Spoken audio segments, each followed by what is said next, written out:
This video is about a U.S. Embassy employee being charged. Follow along. You're watching DC-born Rob, Erasing Borders. And now, the news. Okay, good morning, good evening, good afternoon, wherever it is you're located. Thanks for watching. My name is Rob Christian, also known as DC-born Rob, DC Rob. Rob, I answer to them all. Thank you guys for watching. In this video, again, I'm just going to read a story about a U.S. Embassy employee in Mexico that has recently been charged. I won't tell the story because I'll have the tendency to want to comment. So I'm going to let Charles do it. Charles, tell us the story. Thanks, DC Rob. A U.S. Embassy staffer accused of drugging and sexually assaulting at least 24 women over a 14-year period was in fact a longtime CIA employee. The FBI announced Monday, as the Bureau urged any possible victims to come forward in the case. Serial molester Brian Jeffrey Raymond, 45, was arrested October 9, 2020, in La Mesa, California, where he had been staying with his parents after abruptly quitting his job at the U.S. Embassy in Mexico City. He pleaded guilty this past July to 2 counts of sexual abuse and 1 count of transporting obscene material, and will be required to register as a sex offender for the rest of his life upon his eventual release from prison. FBI spokeswoman Samantha Sherrow confirmed to the Daily Beast that Raymond was working for the CIA during his embassy posting in Mexico.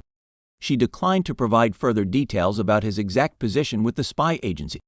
A CIA spokesperson told the Daily Beast in an emailed statement, CIA condemns in the strongest terms the crimes committed by former agency officer Brian Jeffrey Raymond.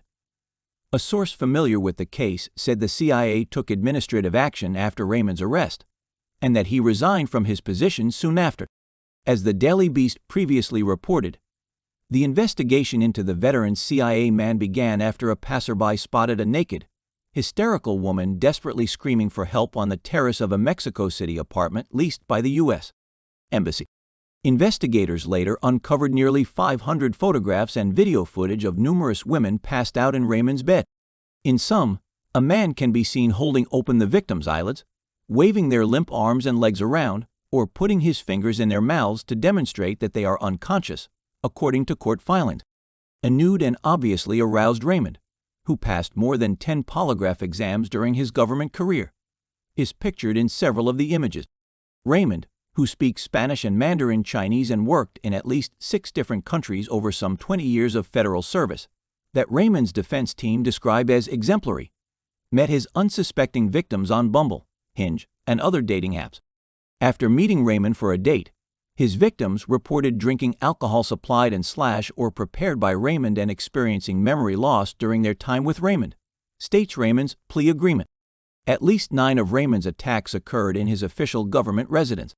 Raymond's online footprint was nearly non-existent, and his vague job description led to speculation that he was an undercover operative rather than a State Department worker.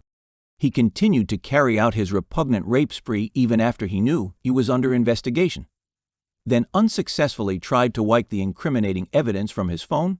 Documents show none of the women were capable of consent when they were assaulted, none consented to being recorded while in that state, and few had any memory of the events in question, according to authorities.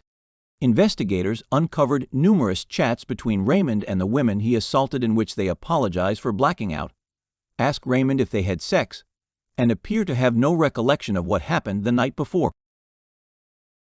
When investigators looked into Raymond's online search history, they discovered he had looked for phrases including passed out black girl, deep sleep, Ambien and alcohol and pass out, dissolve, and passed out and carried.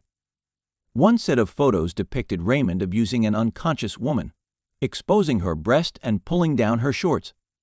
The next morning, Raymond texted the woman, according to investigators. "Hopefully you aren't too hungover today," he said. "Hey." The woman replied, obviously unaware as to what had happened. "Yesterday was rough.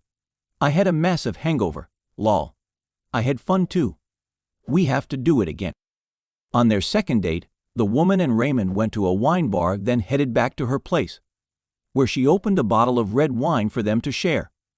At one point, she left the bottle unattended while the two stepped out onto the balcony. When Raymond went inside to use the bathroom, He came back out with the wine bottle and refilled both of their glasses. But the woman soon felt woozy and felt like she was going to faint. The last thing she remembered was telling Jeffrey that she needed to lie down. Later, the woman woke up with a fully clothed Jeffrey in bed beside her. Although she was still having trouble standing, the woman, who had no idea she had been sexually assaulted until she was eventually interviewed by investigators, noticed that Raymond didn't appear impaired at all. Raymond was arrested last October outside a gym in California. Just days before he was caught, he spent the night with a woman he met online who told cops she believes she had sex with Raymond at least 3 times, but she only has small fragments of memory of the encounters, court filings stated. Raymond is scheduled to be sentenced in Washington, D.C. federal court on Feb 7. His attorneys did not respond to a request for comment. That's our story for today. Be sure to subscribe if you're getting any benefit from our videos. Be safe out there. We have a YouTube channel, like it! Please comment and share if you like the video. Please subscribe and kick the bell.